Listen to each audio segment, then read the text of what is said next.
ही बैठक झालेली नाहीये. मी पुन्हा पुन्हा सांगतो की ही बातमी कशी आपण बोलताय, कुठल्या आधारावर बोलता मला माहिती नाहीये. शहरातल्या व्यक्तींनी जी सगळ्या प्रतिष्ठित व्यक्तींनी येऊन सांगितलं की आपण जर अशा प्रकारची आघाडी केली आणि जर निवडणुकीला सामोरं गेलं तर गावातलं वातावरण चांगलं राहील, अशा प्रकारचा निर्णय ह्या गावातल्या शहरातल्या प्रतिष्ठित लोकांचा आहे.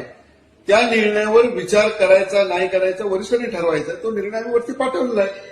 तो जर निर्णय झाला तर त्या निर्णयाप्रमाणे राहू, नाही झाला तर आम्ही जी शिंदे साहेबांच्या नेतृत्वाखाली धनुष्यबाण दिशेने आम्ही निवडणूक लढवू. आपली प्रतिष्ठा, काही व्यापारी होते, काही पत्रकार मित्र होते, वेगळ्या शैक्षणिक संस्थेत काम करणारे काही प्रतिनिधी होते. अशा लोकांनी हा प्रस्ताव ठेवलेला आहे. एकच आता त्या व्यक्तींची नावं उघड करणं बरोबर नाही. त्यांनी सांगितलं की आम्हाला असं वाटतंय की गावाच्या विकासासाठी, गाव आमचा छोटा आहे, गावातला जर समजा उद्या निवडणुका जर अशा प्रकारच्या झाल्या तर वादविवाद होतात, ते टाळण्यासाठी जर आपण अशा प्रकारची जर आघाडी केली तर ती चांगली होईल. त्या दृष्टिकोनातून तुम्ही विचार करा आणि तो विचार आम्ही आमच्या वरच्या लोकांपर्यंत पोहोचवलेला आहे. तो निर्णय येईल त्याप्रमाणे आम्ही पुढे वागू.